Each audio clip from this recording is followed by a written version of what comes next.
मतलब परवर्ट वाले हैं। नाज फाउंडेशन के कौन है करता धरता इंडिया में? आई थिंक ग्रोवर है शायद, लेकिन आप उसमें चेक कर लीजिए, आपको नेट पे मिल जाएगा। हाँ, तो नाज फाउंडेशन, हाँ, मैं दर्शकों को ये बताना चाहता हूं कि आप थोड़ा अपनी आंख खोल लीजिए और इस वीडियो को अत्यधिक शेयर कीजिए, अत्यधिक।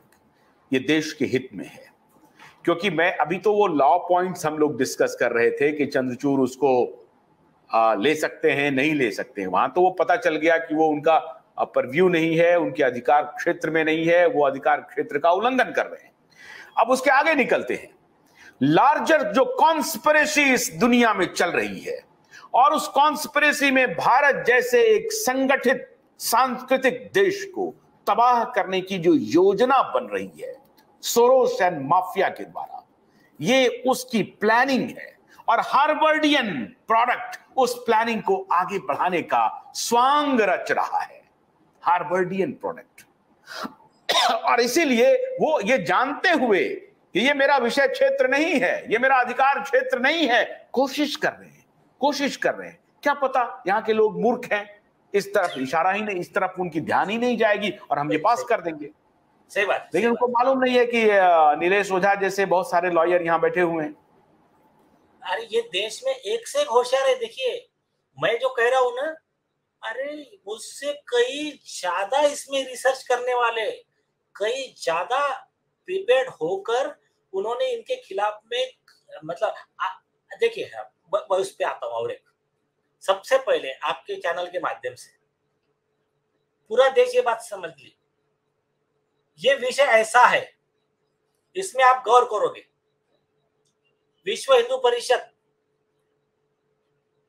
इस्लामिक जो ऑर्गेनाइजेशंस है, government of India, majority of Indian, bar council of India, all state bar council, Delhi का बार काउंसिल, ये supreme court lawyers association, Indian bar association, ये सारे लोग इन्होंने क्लियर कहा कि इसका आप सुनवाई मत करो, आप इस मामले से हटो। इसमें जो बार काउंसिल ऑफ इंडिया का जो लेटर है उसमें उन्होंने क्लियर लिखा कि देखो 99.9% इंडियंस इसके खिलाफ है। मैं उसको मतलब एक बात और क्लियर करता, देखिए, भले मेजॉरिटी लोग खिलाफ में है, ये कोई ग्राउंड नहीं हो सकता किसी के अधिकारों को मारने का, लेकिन अगर उसमें अगर कोई कॉन्स्पिरेसी है कि अधिकारों के नाम पे देश को बर्बाद करना है, तो ये सारे लोग ये बात समझ ले कि यहाँ बेवकूफ नहीं बैठे हैं। जस्टिस कृष्णय्यर ने क्या बोला है, ये बहुत सारे जजेस को, सारे पब्लिक सर्वेंट को, you can not fool all of the people all of the time. एक बार तुम इनका रिस्पेक्ट खो दोगे ना, तो आप वो वापस गेन नहीं कर पाओगे। और आप पहली बार देखना, ऐसा हिस्ट्री में कभी नहीं हुआ है कि पूरा देश कह रहा है कि सुप्रीम कोर्ट को आप ये बात पे, ये मैटर सुनो मत। मतलब सुप्रीम कोर्ट की इमेज को गिराने का काम जस्टिस चंद्रचूड़ ने किया है, इस बात से साबित हो रहा है। आज तक ऐसा नहीं हुआ था। मैं जब से मैं देख रहा हूं, आप हिस्ट्री चेक कर लीजिए कि आपने कभी देखा है कि मुस्लिम संगठन, हिंदू संगठन सब एक जगह आके कह रहे हैं कि सरकार को बनाने दो, बल्कि सरकार मोदी जी के, ये कहा जाता कि मुस्लिम संगठन मोदी जी के खिलाफ है, लेकिन वो भी कह रहे, ये भी कह रहे, क्रिश्चियंस कह रहे, सारे लोग कह रहे नहीं नहीं नहीं नहीं, ये सरकार को करने दो, आप इसके बीच में मत बोलना। उसके कई रीजन है, कई लोगों को समझ गए। मतलब आप हमको पता छोड़ दीजिए, इतने होशियार है अपने यहाँ पर, कई लोगों को समझ गया है कि इसके पीछे साजिश क्या है। और कई लोग बोलना चाहते, कई लोग इनडायरेक्टली बोल रहे हैं, कोई लोग हमारी तरह डायरेक्ट आरोप कर रहे हैं। हाँ, नहीं, एक बात दर्शक समझ गए, मैं जो सवाल पूछना चाह रहा था और आपने भी बताया, ये तो है ही है। लेकिन अब उसके थोड़ा आगे चलते हैं। आखिरी सवाल मैं आपसे पूछ रहा हूं कि अगर कानून हमें परमिट नहीं करता है कि ये सुनवाई अदालत नहीं कर सकती है, लेकिन जो स्पिरिट ऑफ नेचुरल जस्टिस है, स्पिरिट ऑफ नेचुरल जस्टिस, क्या कहीं भी इस केस में आपको लगता है कि स्पिरिट ऑफ नेचुरल जस्टिस को ध्यान में रखते हुए अदालत इस केस की सुनवाई कर रही है, भले ही कानून उसको परमिट नहीं कर रहा हो? और क्या ये करना चाहिए या नहीं करना चाहिए? अगर एक एक सिंगल आयोटा ऑफ एविडेंस आपको दिख रहा हो जिसमें spirit of natural justice compromise हो रहा है सिर्फ इस आधार पर कि हमारे यहां ये संविधान नहीं है, ये कानून नहीं है, और कानून का ही कस्टोडियन है अदालत।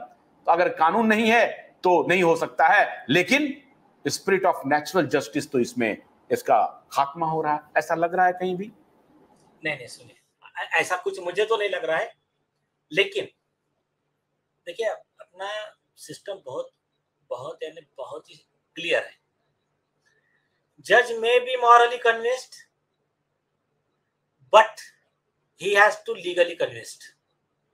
फॉर एग्जाम्पल, मैं जज की कुर्सी पे बैठा हूं, कसब का केस मेरे पास आ गया, मेरे पास सीसीटीवी फुटेज सब है, मुझे पता है कि इसने ये किया है, मैं उसको फांसी नहीं दे सकता। मुझे पूरा ट्रायल चलाना पड़ेगा, प्रोसीजर के साथ ही उसको सजा देना पड़ेगा। ये यहाँ का देश का कानून है। और हैं वो तो हियरिंग कर रहे हैं, ऐसा क्या हो रहा है? वो तो प्रोसीजर फॉलो कर रहे हैं। मैं बता रहा हूँ ना, उस पे भी आ रहा हूँ। अगर मुझे अधिकार ही नहीं है हियरिंग का और मैं हियरिंग ले रहा हूँ तो इन द बिगिनिंग ही है, शुरुआत में प्रोसीजर फ्लॉ है। You are right. यस। अब दूसरी चीज, मैं आपको एक केस बताता हूँ। सुप्रीम कोर्ट ने ऐसे जजेस के बारे में क्या कहा है। एक केस हुआ सुप्रीम कोर्ट में झूठा एफिडेविट दिया। पंजाब एंड हरियाणा के एसपी थे आईपीएस MS अहलावत। कोर्ट ने सीबीआई से रिपोर्ट बुलाया, साबित हो गया झूठा एफिडेविट है, सब यह है। कोर्ट ने उठा के उसको जेल में भेज दिया। अब क्लियर था ना, उस जज के सामने हुआ, जज ने बोला दोषी है, मैं भेज दिया इसको जेल में। वो आईपीएस ऑफिसर जेल में जाकर आया और साथ में 5 पुलिस ऑफिसर और थे। छूट के आने के बाद उन्होंने रीट लगाया। उन्होंने कहा कि जिस परजुरी के सेक्शन में हमको जेल में भेजा, वो ट्रायल चलाने का अधिकार सुप्रीम कोर्ट को नहीं है। सुप्रीम कोर्ट कंप्लेंट बढ़ेगा, मजिस्ट्रेट के पास जाएगा, ये लॉ है इंडिया का। आप ये इनहेरेंट पावर भी है, तब भी आप ये नहीं कर सकते।